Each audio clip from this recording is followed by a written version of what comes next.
We are here on the Results Driven podcast to talk with Nicole Stone. Now, before I gotta do a mic check. So check the curse word. We got the bleeper button. So just a little quick mic check. Just wanted to make sure, just because sometimes it slips. Sometimes it just. So I grew up in Corcoran on the wrong side of the street. All the neighbors went to Wayzata and I went to Rockford. So that starts a lot about myself. So we were a really small school and we could be in any activity we wanted to be in, but we were also kind of farmers, right? Okay. And the Hicks. And so when I got my first job at Wayzata Rexall, I taught all the Wayzata girls how to party. So they didn't know. I told them, don't wear Birkenstocks. You're going to be laughed out of the barn. They did. And of course they got there and all the Rockford guys said, are you Jesus or something? And I said, I warned you not to wear the Birkenstocks anyway. So I'm friends with a lot of people from Wayzata and I'm in that office. But that's where I grew up. Okay. Went to college in St. Paul. Which school? Hamlin. Okay. What were you studying at Hamlin? I was international business and I was a paralegal first. So I was a paralegal and got admitted to law school and decided I didn't want to go. I wanted to get married and have a baby. And then through the process of our second house, I met Wade Click. And I think that this is maybe the most important part about my background. So Wade Click is an agent with Remax Results as well. And at that time, I was an admin assistant for him. I think we did 250 transactions a year. He was number one for all of those 5 years.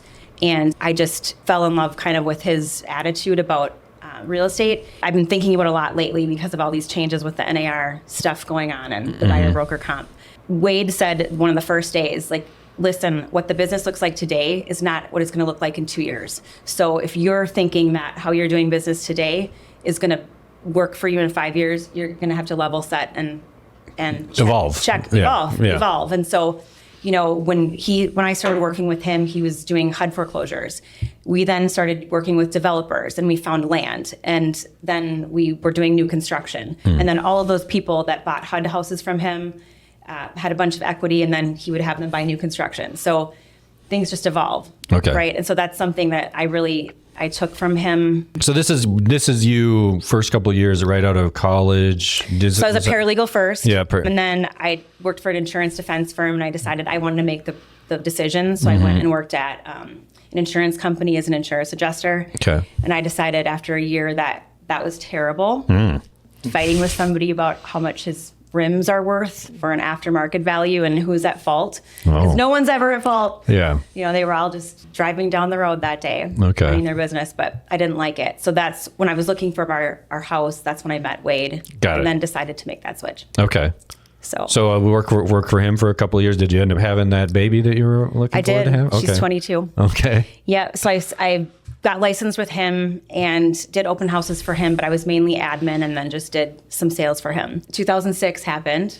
Okay, yeah. So things were starting to get weird and I got divorced and I needed to go back into the corporate world. So I did that, kept my license, left Remax and kept my license at a small brokerage for about 5 years. And then... What were you doing in the corporate sector? I worked at Dun & Bradstreet, financial sales. Okay. Liked it. It was good. Made a lot of money. This is 2006? 2006 to 2011. Okay.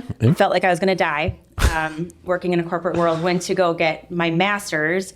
And so I got my MBA in 2013 at University of St. Thomas. Oh, right. And so this whole time I would have lunch with John Colopy about once a year. He'd call, what the hell are you doing?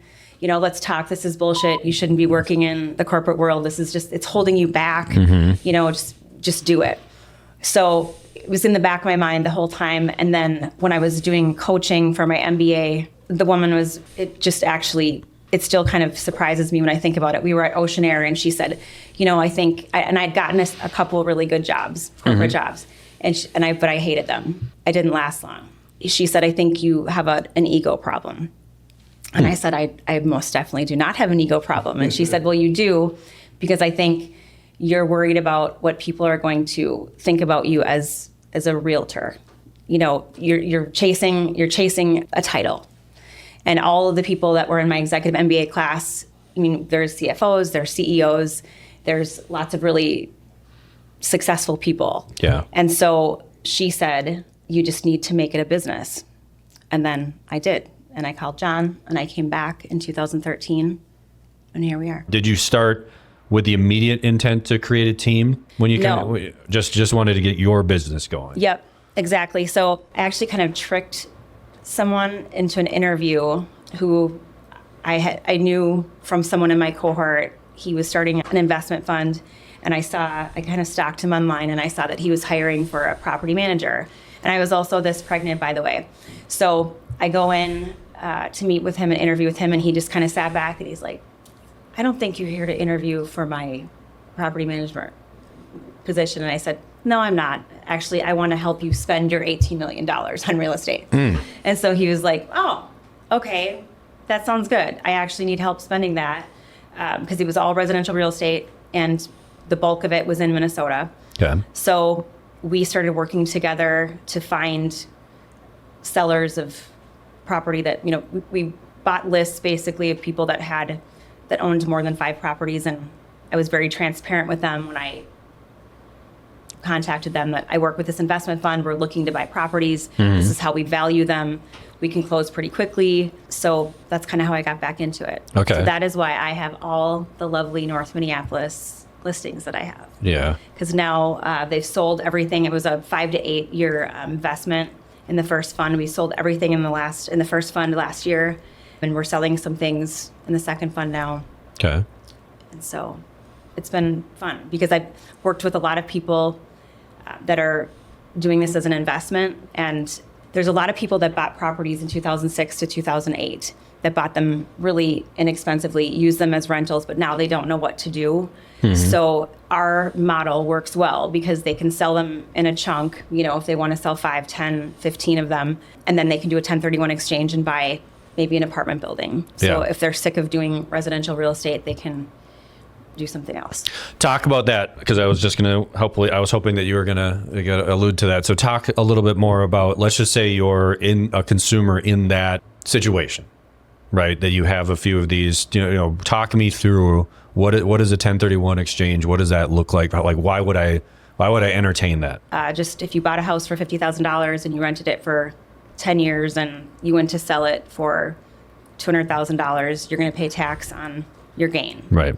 So the 150. And I don't know the exact rules capital on gains, that. right? Right. Capital gains tax. 20%, So, maybe. a lot. Yeah. So the 1031 exchange allows you to identify another property that you're going to roll that money into so that you're not being taxed on it right now. Right. And so that it can be a like kind. So it has to basically just go from one investment property to another. But to your point, if you had multiple smaller units, you can take all of that gain and roll it into one new, larger unit and still enjoy the benefits of that. And then when you turn around and sell that larger unit, even though you'll still pay some taxes in all likelihood, but hopefully a lot of that gain that you acquired gets wiped away with a relatively inexpensive fee. I mean, you pay a 1031 exchange intermediary, and then you just have to identify that replacement property within a certain amount of time frame. You got like 6 months, so to speak, ballpark, to just kind of get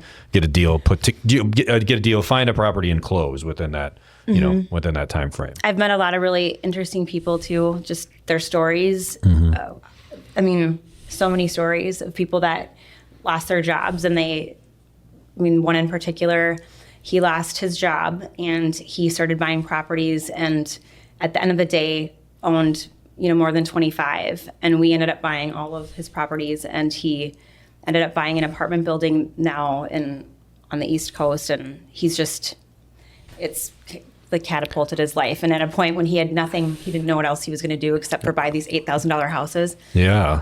Wow. So and now he is kind of created a way for other people to do the same thing. So I just meet a lot of really interesting people. And that, someone we bought, I think 50 properties from in North Minneapolis, and this guy has been sued for every single thing you can possibly think of by the city of Minneapolis. And when you hear the stories of how difficult it is to be a landlord in Minneapolis, it's kind of crazy. Yeah, it is. So that's a different story. We won't go down the path. Yeah. New legislation too. Tenants' rights bill just was passed this year, and emotional support animals, you can no longer charge an additional fee, for like a pet deposit if it's an emotional support animal, and the landlords need to know that.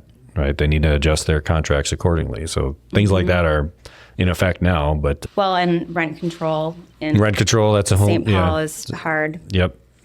So there's lots of things that are changing. Yeah. Yeah. So that's, I guess. But there's room. I mean, that is something that keeps some people on the sidelines, though, right? It's not to say that it's a world that's inhospitable to renters. You just have to know what you're getting into, Right. Right, and talking to someone with experience matters, right? And Right. making that investment is still a sound one. Yeah. Change that guy. Like I lost a job and suddenly he catapulted him on a trajectory that he would never have thought possible. Yeah. From really hard work and sweat equity and the American dream, maybe, right? So owning real estate. Yeah, it is. And that's I guess, what kind of brought me back into the real estate world. But I also still had past clients from 13 years before that. I started doing my sphere of influence and letting people know that I was back in the business. So right now, my business is probably 50% investors and the other 50% are homeowners that I work with. Okay. So. And the investor clients that just through networking and sneaky job interviews, different things like that. That was just the one. It's very clever. I think it's great. I also said to him that day, do you want to address the elephant in the room? I was due to have a baby in like 2 days. And he said, I wasn't going to say and he said, if I was wrong, he's like, I've done that before. Yeah. So we kind of made a plan of when I was going to start. Yeah. Yeah. And it was good. So You don't say elephant to a pregnant woman. That's just not something you say. No. And I looked like one. I did kind of try to hide it a little, but. So when did you decide, or how did the team come to be? I mean, was that a decision you consciously made, or No. is that just something that evolved and happened? That's evolved. So I have a couple really great women that work for me. And I don't know how it evolved, actually. Like, you just run out of time and energy to do everything, and you have to start delegating. But I'm also a little bit of a control freak. So I've gotten a lot better with that over the past 5 years and knowing when to delegate. And Okay. So this is all in the last trusting. couple of years. Last 5. Okay. 5 is when I've had another gal that's worked for me. She's been with me for, she'll kill me if she watches this, I don't know, 8 or 10 years. I don't know, a long time. But since almost I started. But she was extremely part-time. Yeah. I think a lot of people probably, and I'll say myself included, the hardest thing is to let something go, like to pass something on because you're used to doing it your way, and maybe one of the hardest things is to take enough time to teach someone how to do what it is that you would do. Right. So how did you do that? How did you get over that obstacle, so to speak, of being able to let go and delegate something? When I interview with someone, I say, I am the worst boss in the world. I will teach you nothing barely at all. You're going to have to kind of learn trial by fire. Do you still want the job? And yes, Leanne did want the job, and I'm thankful for that. Yeah. But they have to be self-starters and teach themselves and go in, do this, then I'll correct it a couple times and tell you what we should do differently. But really, they have to be self-starters. But I also trust and give autonomy to do what they need to do. And So how is the team structured? Are there full-time licensed salespeople, assistants? What's the mix? I have 2 assistants, but they're also licensed, and then a few different salespeople on my team that are all, I would say, extremely part-time. So what it kind of ends up being more of is their referral agent. So one person, that gal, she used to be on another team at Remax actually, and she just got her license back. She'd been sending me all these referrals, and I said, just get your license so that I can give you a referral fee. But she's getting back into it, and in 3 months she's had 4 listings. And wow. But it's hard to do it on your own, So we have the systems in place to help her with, listing presentations and the paperwork, that stuff. So the other thing I think that's important about my team is they all have different skills. And a fun fact about me is that me and one of the girls on my team, Steph, we own a building in New Hope. And my cousin Mikey has a comic book store in the front of it. And we have the back part of it that we have all a bunch of staging stuff. So Steph also does some staging for us for some of our homes. I was getting sick of paying stagers $1,200 to put the same crap in the same house over and over again. So I said, let's just do this ourselves. So we do that. And they're also just not afraid to get dirty. So, we had a client last summer that he sold computers and built computers, the Commodore 84, which I knew nothing about, but that was a long time ago. We filled up, and they're not afraid to get dirty. So over 4 days, we filled up 4 dumpsters of stuff. But we had to okay everything before you throw it in. Do you want this, Bob? Do you want this? And, because some of it was important to him. So they'll do what they have to do to get it done. Okay. And we have to clean windows sometimes when things don't get done. And also they're great at finding different resources to do that. We don't do that all the time. But if we're in a pinch, they'll do whatever we need to do to get it done. So I really appreciate that about them, because it's not just sitting in the office and having set roles. Sometimes it's like we need help. And that brings me to one other thing, that there was a referral that I had, and they're downsizing, and a lot of people are downsizing, and they said something to me about, well, are you familiar with gentle transitions? And to be honest, I thought it was either like a strip club or a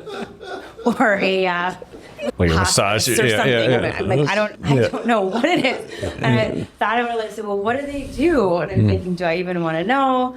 And they said, well, they help you, with going through your stuff and selling your stuff. And I said, well, we do that. That's what we do. Yeah. I said, so, Steph on my team, she'll go to someone's house, and we have a trailer, and we'll take all the stuff that they want to sell, and she'll just sell it kind of on her own time and give them the money. People just have a hard time. And I found, especially the people that are downsizing, that have been in a house for 30 years, where do they start? And they panic. And so Steph is really good at coming in and saying, holding it up, you want this? Donate. She's kind of like one of those companies that you hire to come do your closet or something. More of a firm transition. Yes, firm, not gentle. But you have to be gentle, because everything is, Yeah. But people just don't know where to start. And so that's been, I guess, where we've been the last couple of years. We've just run into a lot of people that are in that position. Yeah. And then I also rep a new construction development, and I'm partnered with Brian Monette in the Wayzata office with that. And all of those folks they're villa homes. They're all downsizing, to a 2,400 square foot, no basement home. And so I guess we're evolving to firm transitions. Yeah. now. I mean, a lot of people who go to get an MBA, I feel like they come out and they become a consultant. And a consultant, not as a pejorative, but it's sort of this kind of generic idea of that you fill in whatever gaps need to get filled in order to accomplish something. Like I just identify just what needs to be done, and you're flexible and identify how to make it done. And it seems like that's kind of your, philosophy when it comes to just what needs to get done. Firm transition. We're gonna get it done. Firm transition. Yeah. Yes. And the girls that work with me, week to week, that are not just salespeople, that are employees, but they have that same mentality too, and they will get it done. So there's things that the other day I was at the model, and I was plunging a toilet because someone had put a rag in it or something, and I was worried that it was going to explode all over the beautiful new floor.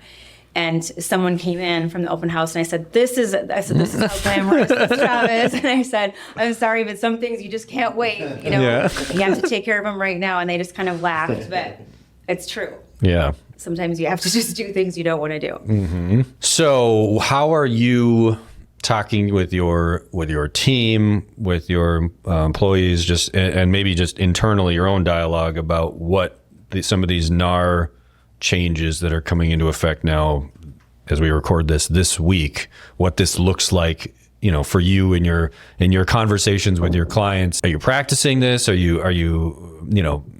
workshopping ideas, or just talk me through just the mindset? Because like you mentioned, things always are going to change. Things always evolve. And so how do you personally plan to roll with the changes, credit REO Speedwagon, to kind of lean into this and just ride this wave? It's going to be like TNT, AC/DC. Okay. Dirty deeds, done dirt cheap? No? Yep, exactly. A fun fact about me, I'm either listening to AC/DC or something like that in the car, or KTIS. I go back and forth. So people sometimes they don't know who they're going to get. But What were you listening to on the way over here? I was listening to KTIS because I had to calm down. But when I was Okay. walking earlier today, the dogs, I was listening to AC/DC. Got it. So I'm not that worried about it. I think it's going to cause a lot of extra work. Yeah, I think that's true. I think what'll be interesting is to see who comes. I see it as an opportunity because it'll be interesting to see who's going to be able to go through this transition. And there are some agents that just will not talk to you on the phone. They, no matter what, they will not talk to you on the phone. They'll text. And I think we're going to have to collaborate a little bit more as agents about what the situation is with your sellers. Right. You know, but then also you represent your seller. So if you're checking the third box and it says, you know, to line up with what is line 406 of the purchase agreement, sometimes you're going to have to say that to the other agent, you know, just put what you want, you know. Yeah. And then I'm not saying no or yes, because so that's going to be kind of weird too. Right. And I see that probably we're going to be collaborating with a lot of results agents and I do that anyway. If I can ever let a results agent win, I do on a multiple offer. But I think we're going to have to collaborate even more, probably with the 1,400 of us or whatever the number is, with some of these situations. The way this rule will work, in a way, since it's just taking away the MLS, which was at the end of the day a communication sharing tool, right? It was a way that everyone could go to the same place and get data, get information that was helpful for a real estate transaction. And sort of the net result of these changes, one of them at least, is to sort of, you know, destroy that source, right? Or it would be the equivalent of me just saying, okay, you can still sell your real estate, but you cannot text anymore. Yeah. Right. It's just like one of the ways that we communicated, is just being basically taken away. It's not to say that it cannot be done in another way, but it was a very efficient. It's efficient. You know, mechanism for sharing information. And in the absence of that, it's going to take everyone, I think, some time to kind of, you know, sort it out a little bit. And you can cut this part out if you want, but I feel it's going to be very negative for buyers. And I think it's going to promote bad behavior in agents to hog deals. And I mean, I've listened to a couple builders talk about how they're going to handle it. And what was the inside scoop? This is a fun one. So this is what we'll do. If it's $1 million house, we'll say we'll pay you $25,000. We'll pay your buyer agent $25,000, or you can have $25,000 in upgrades. What would you like? Well, what is a buyer going to do? Yeah. They're going to say whatever to their buyer agent. How do I get out of this? I want the $25,000 in upgrades. And what is the buyer agent going to say? Oh, so what it may do is, you know, some of these times with new construction, and I've experienced this myself, you know, we're paying somebody out and they have their license in Mankato. They've never been to our model. They're going to make $35,000 off of this deal, and they've never even been to the model. Yeah. And we're not going to fight them about it because they said that they were under buyer rep agreement. We're not going to fight about it. But I think it'll stop that a little bit happening. But you know, on the flip side, when you showed somebody 50 houses, and this just happened to me, and then they walked into a new construction after they had coffee after church, and I didn't bring them to it, and it probably came up in their search, but we didn't go to it. The buyer's agent should be compensated. And so I feel like it's going to create bad behavior. And the same thing like with open houses. I think people are going to come into open houses and they're going to say, I don't have an agent. You know, can I get a better deal? Right. You know, because that already happens a little bit now, but now it's just going to be official. Yeah. And they're going to be, I mean, for those consumers, that's always been a thing, but I mean, they're chasing a bargain, but are then they setting themselves up for in the long term?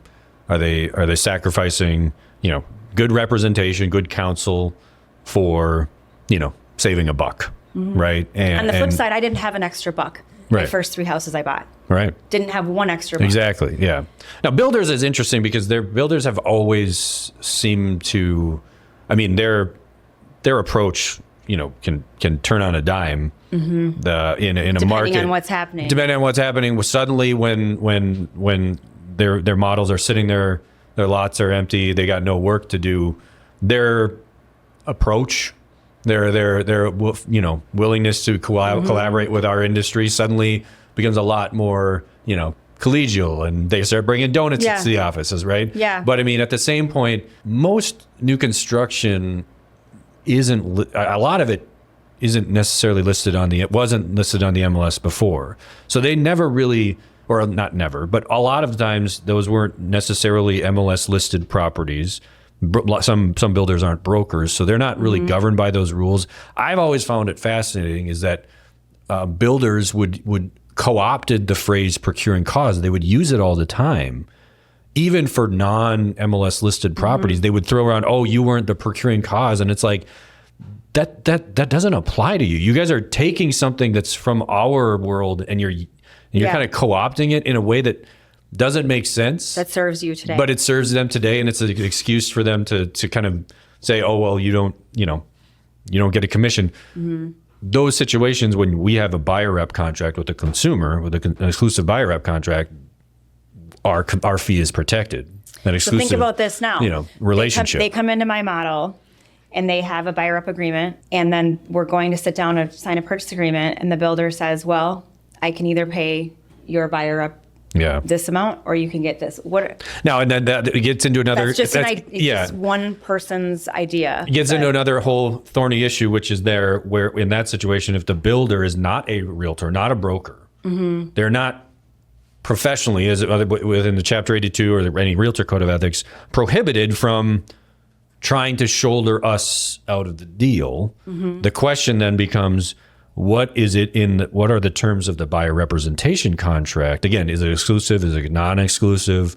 What was the compensation in there? Because if it wasn't, like, for example, a non-exclusive buyer rep contract, nothing stops that buyer from saying, right, I'm free to go to that builder, right? The type of contract you use matter, how you establish that relationship matters. I mean, it'll be interesting because if I was a buyer, I wouldn't want to sign an exclusive right to represent with someone the first time I met them. Sure. And I don't have my buyers do that. We sign agency, and then I might spend a little time with them, and I explain to them, I want to know that we both want to work together. Yeah. And it's a big commitment. So we should know that we can work together well and that you think I'm doing a good job. And I wouldn't make someone sign a contract. Well, now you're going to have to at least get them to sign this home tour agreement before they go look at a house. Right. But it's something else you could do is you could also strategically maybe consider doing a very initial short-term buyer rep contract, right? 2 weeks. Yeah. Let's just test this out for 2 weeks. If it works, it works. And If I it think doesn't, that's it doesn't. where what I will do. Yeah. Just so it's not a marriage. Right. Yeah. Because I mean that there is some times where we need to say best of luck, right? I think it's just best that we part ways here. I don't think I'm going to be able to help you, find the home that you're looking for with with the parameters that you're giving me, kind of thing. But we try to help everyone the best we can. Yeah. So we'll see. I'm not negative about it. Yeah. I'm just today on our Facebook page, someone was saying, well, I'm going to try for 3.3 and then they can negotiate down or something, Yeah. So it's going to be a learning curve. And yeah. The learning curve is going to come, I think, from us interacting with other agents, other brokerages who are, may have just different understandings of the rules and stuff, or kind of philosophical approaches to how to kind of exist in this new universe. It's going to take us some time to kind of wear down those edges so we can all start kind of piecing these things together. I do have some, in Wayzata, I feel like our office that area is different than a lot of the rest of the metro. And there are a couple kind of players in our area that do a lot of business. So do we. Yeah.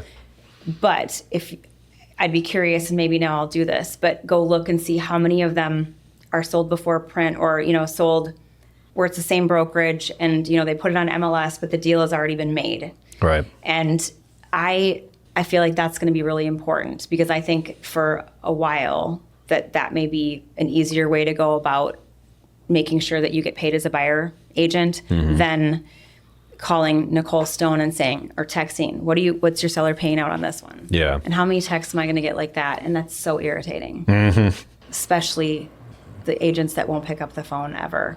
Right. And again, there's there was a way that we used to just be able to communicate that, and now that's sort of, but that it's doesn't also not necessarily going to be exist anymore. black and white, Right. a lot of the times. Yeah. Because if you check the third box, it's not. Yeah. Yes, they're willing to cooperate. You write in what you want. Right. Yeah. And you can ask for whatever's in your buyer rep contract, Yep. right? I mean, and then so that's the other, component of this is that you are what you're worth. Right. And think about, for 2 full years when you're writing multiple offers, that's going to be, the seller's going to be looking at what their net sheet is and what, Yeah. it will come into play. Well, and what's fascinating, I mean, obviously we've enjoyed however many years of growth and limited inventory and everything else, but what would these rules going into effect that we're dealing with right now today look like in 2008 when, inventory was everywhere, sellers were desperate to get out from it, and they would be saying, what do you mean I can't incentivize through the MLS, incentivize an agent to bring me a buyer? I'm desperate here, right? The way that these rules could potentially impact sellers in a different type of market, in a different sort of time frame, will be fascinating, right? And so that's where for us, just being knowledgeable about how the rules work, what the rules actually say, not what somebody on Facebook said that they said. Yeah. Right? That's the other issue. I'm on several different Facebook pages actually that are around, the United States, and I have to block them sometimes because the people are so uneducated. But also they're talking things that about have come on here. I'm like, yeah. That's not what it is, buddy. Yeah. I don't even. And I never comment because people, it's like next door. If you say something, they're gonna bomb you. I think a lot of the big coaches and stuff recognize that it's impossible to sort of speak intelligently about how 50 different states and however many different types of markets and all the different forms and all the different rules to kind of speak in bold terms like that. But you start getting agents who start kind of chiming in on these message boards and just saying, well, this is the rule. You have to sort of take it with a huge grain of salt, because that is how they are applying it in their market with their forms and their rules, and it's really dangerous. Some of them went into effect already. So right. Some of the states already said 8-1 or 8-5 or whatever it is. It's really dangerous to start listening to someone who's not in your market, who's not following our state's laws, number one, and then these professional rules as sort of an additional layer on the cake. But yeah. Sometimes I just like reading them to see what is going on in other areas. Yeah. And to be honest, most of it is never useful. It's more to help you fall asleep at night. Or that's why you listen to AC/DC, because it gets you all fired up. Yes. So anything you are looking forward to in the coming year, 6 months, something like that, either professionally or personally, that you're kind of thinking, looking ahead to besides the big birthday? There's a lot of changes going on in my life right now. So I'm a grandma, and I know. Okay. And they're moving out of state, and my daughter just graduated from college, and she's living with us again, but I think we'll probably lose her to California with her love there. Our other son is in Boston, and I feel like it's a year of kind of change. We switched my son's school this week, and I've been at that same Providence Academy in Plymouth for 18 years. My daughter went there, and so I feel like there's a lot of changes. But you got one more kid at home? He's 10. Okay. So you got a few more years before things start getting really empty there. I just, he's a super active kid, and, I conned my husband into having a baby when he didn't really want to. So we're the oldest parents.